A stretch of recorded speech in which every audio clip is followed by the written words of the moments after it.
بۆ قسەکردن لەسەر ئەم بابەتە کە ڕێگەی 20 گوند لە ئاکرێ قیرتاو دەکرێت وا خەریکن گفتوگۆ لەگەڵ بەڕێز ئەندازیار محسن میرانی بەڕێوەبەری ڕێگەوبانەکانی ئاکرێ دەکەین بەڕێزیان لە ئاکرێەوە لەگەڵمان دەبێت بەڕێز میرانی سڵاوت لێبێت گرنگجی قیرتاوکردنی ئەم ڕێگاوبانی 20 گوندە لە ئاکرێ لە چیدایە؟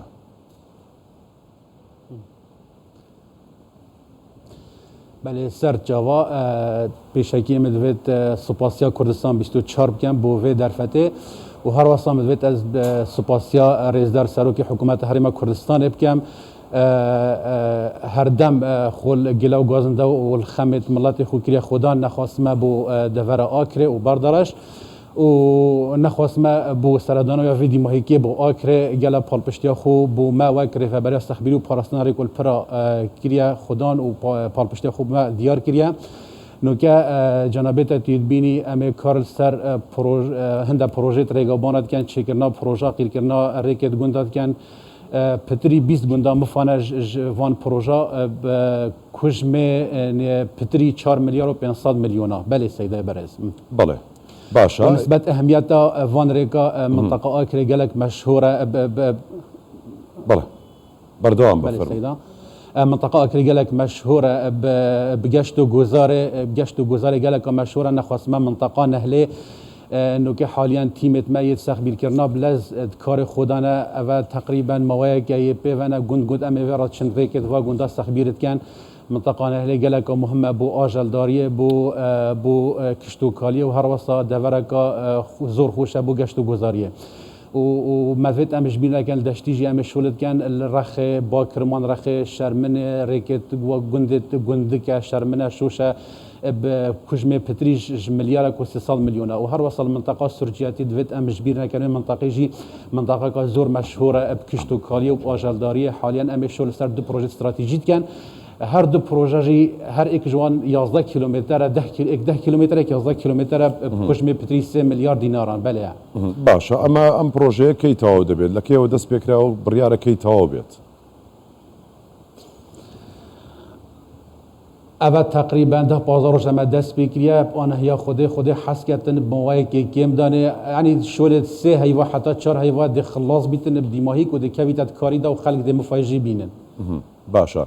بەم دروستکردنی ڕێگاوبانە تەنیا ئەوەیە کە دانیشتوانی گوندەکان ڕێیان ئاسانتر دەبێت یاخود هیچ شاڕێگەیەک بەڕێیەکی دیکەوە دەبەستێت هاتوچۆی خەڵکی ئاسایش جگە لە دانیشتوانی گوندەکە بەو شوێنەدا ئاسان دەبێت پلانەکە چۆنیە؟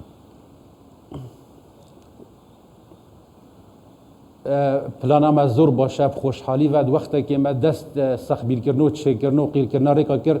دو وقت هاوین دایا وقتی که خوش بوم هم گل حجوی وقتید کن باران لافا و تعدایل منا کن ام شغل خوب درستید کن مدت ما دريجن خودی حس کردن ناگه تا پاییز اف پروژه ده تمامی خلاص من ده کونه خدمت هولیتی خوش دویدانه بله باشە جگە لەم قیرتاوکردنی ڕێگاوبانی 20 گوند پاش ئەوە کە ئەمە تەواو بوو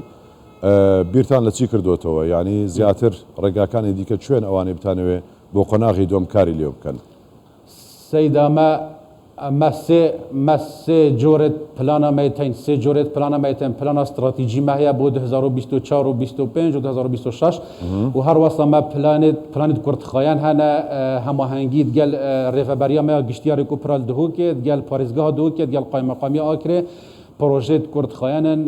مفاید گهینا ریکت گندا اوجی گندن و ریکت استراتژینا ما قال ريك استراتيجي الدفاري هنا وكي ريكا حسينيه بو قصروك حتى مفرقه شرمن ريك استراتيجي وكي جاي بيرس دسبيد كتن ريكا جاي بيرس دينار جاي بيرس بو بلي وقال ريكي ديجي ما هنا مدفت اسكي بجم سيدا ريفا برا استخبيرو بارسنا ريكو برال اكري نبس اكري تنو خوات جريتن سنوري ما يبر فراوانه بردرش خوات جريتن قال ناحيته كلك ما هي مدارته هي ريكت واجي هر وصا انه حاليا قبل السروه ريكاجي شولت كان ما بروجه لوي منطقي جي هنا بروجه استراتيجينا هدفها ما رئيسيه ريكت ما يت رئيسيه سركي خاص ريكاد نافبرا بردرش كلك مستمر يعني 24 ساعه جاف ماليه بن كنترول دائما سخبيرت كان دا سايقت ما والشوفيرت ما توشي حادثانه بن